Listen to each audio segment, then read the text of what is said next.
0.5 into 22 minus 0.5 into 20 plus 0.5 into 8. ഇതിന്റെ answer എങ്ങനെയാണ് കണ്ടെത്തുന്നത് നമുക്ക് നോക്കാം. ഇവിടെ 3 ടേംസ് ആണുള്ളത്. ഈ 3 ടേംസിൽ നിന്ന് ഞാൻ 0.5 കോമൺ എടുക്കുവാണ്. അപ്പോൾ 0.5 കോമൺ എടുത്തു കഴിഞ്ഞാൽ ബ്രാക്കറ്റിനകത്ത് എന്തൊക്കെ വരും? ആദ്യത്തെ ടേമിൽ 0.5 ഇൻറ്റു 22 ആണ്. അപ്പോൾ ഇവിടെ 0.5 ഇൻറ്റു 22 മൈനസ് 0.5 ഇൻറ്റു 20 ആണ്. അപ്പോൾ ഒരു മൈനസ് സൈൻ കൊടുത്തിട്ട് അടുത്ത ടേമിൽ 20 ആണ് വരുന്നത്. അപ്പോൾ 20 കൊടുക്കുക.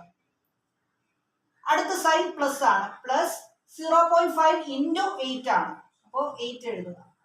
ഈക്വൽ ടു 0.5 ഇൻറ്റു 22 മൈനസ് 22 ആണ്. 2 പ്ലസ് 8 10 ആണ്. അപ്പോൾ 0.5 ഇൻറ്റു 10നെ നമുക്ക് 5 എന്ന് എഴുതാം. അപ്പോൾ നമ്മുടെ ഫൈനൽ ആൻസർ 5 ആണ്. അങ്ങനെയാണെങ്കിൽ അടുത്ത ക്വസ്റ്റ്യന്റെ ആൻസർ നിങ്ങൾ കമന്റ് ചെയ്യുക.